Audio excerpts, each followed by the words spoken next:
पहले रीट शिक्षक भर्ती जिसकी आज मीटिंग थी, प्रदेश के 11 लाख से ज्यादा बेरोजगारों को इंतजार था कि आज मीटिंग का कुछ नतीजा निकलेगा, लेकिन खुदापार निकली चुड़िया। कहा जा रहा था अधिकारी को उच्च स्तरीय मीटिंग है, लेकिन निर्णय निम्न स्तरीय।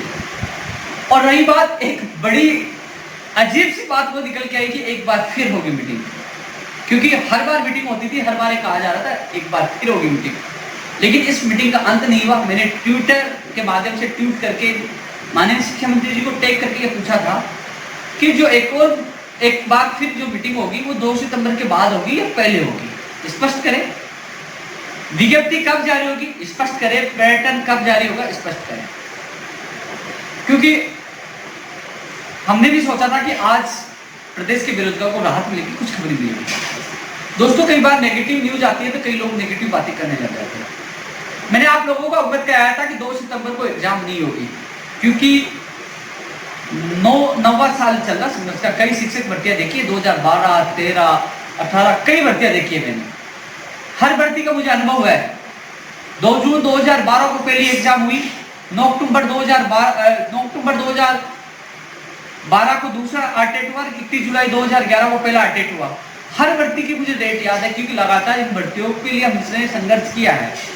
अधिकारियों के संपर्क में लगातार बात करने के बाद स्पष्ट हुआ कि जब पैटर्न ही जारी नहीं हुआ, जब निर्णय नहीं हुआ, तो 2 सितंबर को एग्जाम कैसे होगी। इसलिए मैंने आप लोगों को बताया। कुछ लोग कहने लगे उपेंद्र यादव एग्जाम नहीं चाहता। अरे मैं आपके साथ हूँ, आपके भविष्य के लिए साथ हूँ, आपके सपनों के साथ हूँ कि आपके सपने जल्द से जल्द साकार। लेकिन मैं आप लोगों को झूठ कैसे बोल सकता था, आप लोगों को गोली कैसे दे सकता था। जो वास्तविक स्थिति और मेरा अनुभव था, जो मैंने आप लोगों के साथ शेयर किया कि 2 सितंबर को एग्जाम नहीं हुई। लोगों के दिल में ये सवाल चल रहा है कि आज की मीटिंग में क्या हुआ। आरएस भर्ती 2018 वाले भी चिंतित है कि कल केस उनका लगा नहीं, स्टेनोग्राफर और जो और भी 3 भर्ती की सुनवाई है, जो 10 तारीख को और 12 तारीख को हाईकोर्ट, उसके लेकर भी मैं चर्चा करूंगा। आज मीटिंग स्टार्ट हुई, शुरू हुई, तमाम अधिकारी मौजूद थे। मीटिंग में चर्चा हुई 2012-13 में जो सरकार का पैटर्न था, कांग्रेस सरकार का आरटेट, और उसके बाद शिक्षक भर्ती, उसमें भी चर्चा हुई। उसमें भी यह चर्चा होगी किस कारण से विवादों में गई थी, क्या कमी थी। इसको लेकर भी चर्चा हुई कि कॉमर्स के अभ्यर्थियों को शामिल किया जाएगा तो किस प्रकार किया जाए, कैसे किया जाए, वेटेज कम किया जाए या एक और एग्जाम करवाई जाए, इस पर भी चर्चा हुई। पदों को लेकर भी चर्चा हुई। दोस्तों, इस मीटिंग में मंत्री जी ने सभी अधिकारियों को कहा है कि हमें किस प्रकार एग्जाम करवानी है, योग्य शिक्षक जो ज्यादा उपयोगी हो किस पैटर्न से हमें मिल सके, कि क्या 2 एग्जाम करवाएं, पहले रीट और उसके बाद सेकंड शिक्षक भर्ती, क्या एक ही एग्जाम करवाएं, उसमें वेटेज कितना हो, कॉमर्स वालों को कैसे शामिल किया जाए, पिछला जो पैटर्न कांग्रेस सरकार था उसमें क्या कमियां थी, सबको लेकर मंथन हुआ और अधिकारियों से इस पे उन्होंने राय मांगी है। और उनकी राय के बाद वो इस पे फाइनल मीटिंग करेंगे और फाइनल निर्णय लेंगे। ये आज की मीटिंग का सार निकला। साथ में ये भी तय किया गया, यदि एक और एग्जाम होती है, मान लीजिए रीट माध्यमिक शिक्षा बोर्ड करवाती है, लेकिन एक और एग्जाम होती है तो उसको बीकानेर निदेशालय करवाएगा, पंचायत राज विभाग करवाएगा या कोई अन्य एजेंसी करवाएगा, जिला परिषद से करवाएंगे। वो तय होना बाकी है कि कौन सी एजेंसी के द्वारा एक और पेपर होगा। तमाम बिंदुओं के लेकर इस आज की मीटिंग में चर्चा की गई और अधिकारियों को, अलग अलग अधिकारियों को निर्देश दिए गए कि इसमें वो परीक्षण करें कि कौन सी पैटर्न या किस प्रकार से शिक्षक भर्ती हमारे लिए उपयुक्त रहेगी। तो आज की मीटिंग में ये साथ निकल के आया। दोस्तों, इस वर्तमान सरकार ने, मैं माननीय मुख्यमंत्री जी से निवेदन करना चाहूंगा कि आपने 31,000 भर्ती की घोषणा की, बहुत स्वागत योग्य थी, हमने स्वागत भी किया।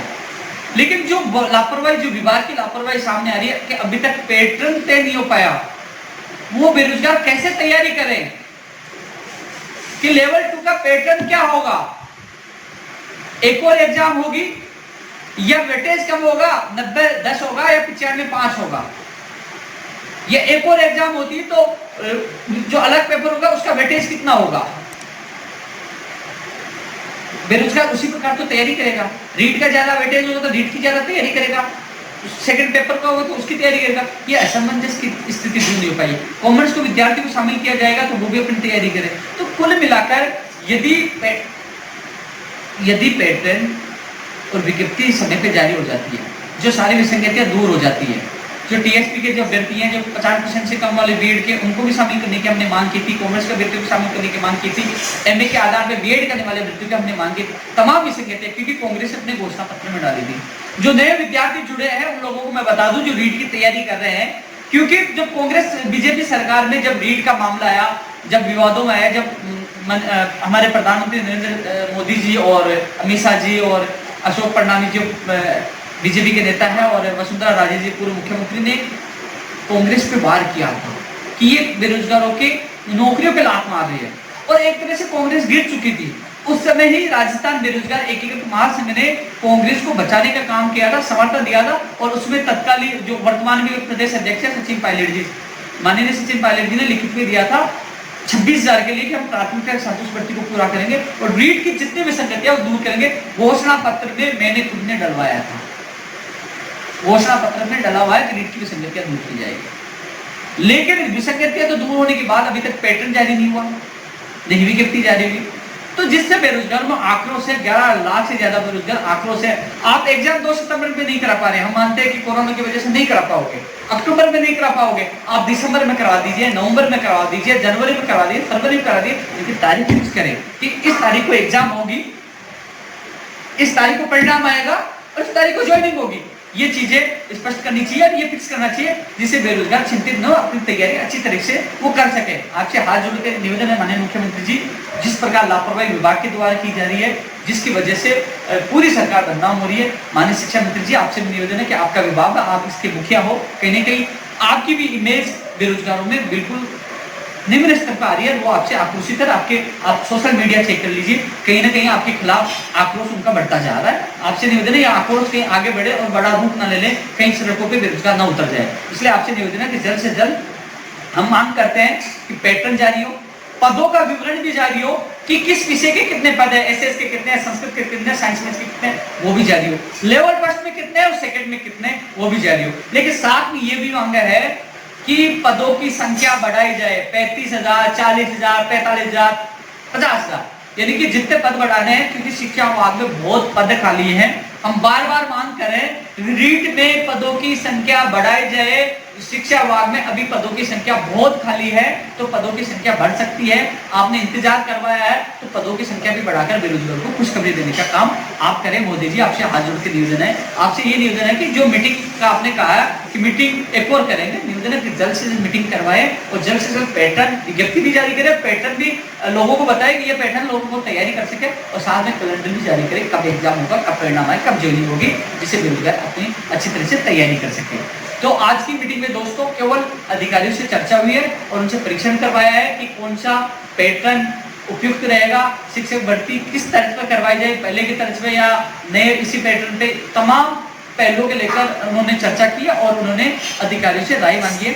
अब वो राय कब आती है, कब शिक्षा मंत्री मीटिंग वापस करते हैं, उस मीटिंग के बाद ही आगे की जो है विज्ञप्ति को लेकर पैटर्न लेकर खुलासा होगा।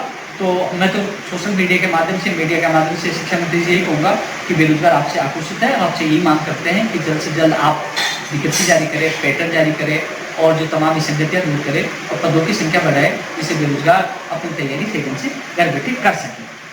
इसके अलावा दोस्तों आरएस भर्ती 2018 के लिए मैं कहना चाहूँगा, दोस्तों मैं आपकी पीड़ा से भली बात की वाकिफ हूँ। लगातार आप लोगों की मैसेज मुझे मिल रहे हैं, कॉल्स आ रहे हैं, मैंने भी ट्विटर बाद में आपका पूरा साथ दिया, ट्वीट भी मैं लगातार कर रहा हूँ और मैं एडवोकेट से भी मिलके भी आ रहा हूँ, बात भी कर रहा हूँ।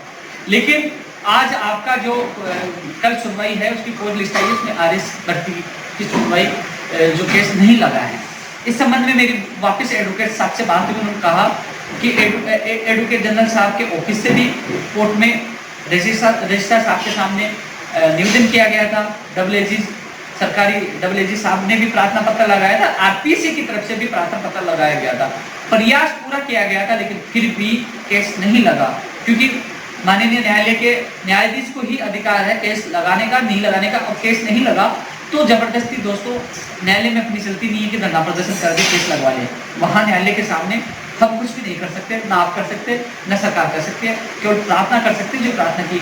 लेकिन आरटीसी के एडवोकेट ने जो एप्लीकेशन लगाई थी वो भी जल्द परिणाम निकालने के लिए लगाई थी, सरकार के डबल ने भी लगाई थी, और एडवोकेट जनरल के ऑफिस से भी निवेदन किया गया था कि इस केस को लगाया जाए, लेकिन केस नहीं लगाया, दुर्भाग्य आपका। लेकिन अभी एडवोकेट साहब से मेरी बात हुई है कि वो एक बार फिर कल कोशिश करेंगे रजिस्ट्रार साहब से निवेदन करके कि केस को लगाया जाए। वो कोशिश कर रहे हैं कि हम कोशिश करके कैसे जैसे कि केस को लगाने की पूरी कोशिश करें कि जो छुट्टियां आने वाली है अभी गर्मियों की, तो उससे पहले ये केस लगे। तो कह रहे हैं कि हम पूरी जी जान लगा के पूरी कोशिश करेंगे। हमारी इच्छा थी कि कोर्ट से अनुमति मिले, हमने प्रार्थना पत्र लगाया, पूरा प्रयास किया, पूरा कोशिश करेंगे कि हम छुट्टियों से पहले एक बार आपकी सुनवाई कराएं। और यदि जज साहब नहीं सुनते हैं, केस को नहीं लगाते हैं, तो हम जून के बाद जो जुलाई का फर्स्ट वीक आएगा तो उस केस में हम प्रार्थना पत्र लगवाकर फैसला करवाने की पूरी कोशिश करेंगे। लेकिन कोशिश उनकी यही है, कल प्रयास कर रहे हैं कि इस केस को जल्द से जल्द छुट्टियों से पहले लगवाने की कोशिश करें।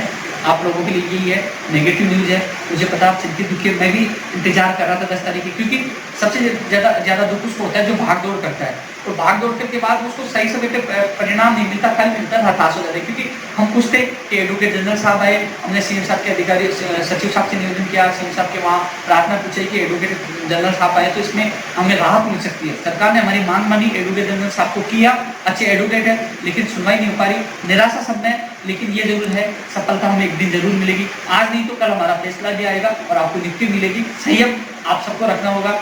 हमारा जो देश जितना प्रयास था मैंने किया, आपने किया, लेकिन आगे भी हम प्रयास करेंगे कि जल्द से जल्द सुनवाई हो और आपको राहत मिले।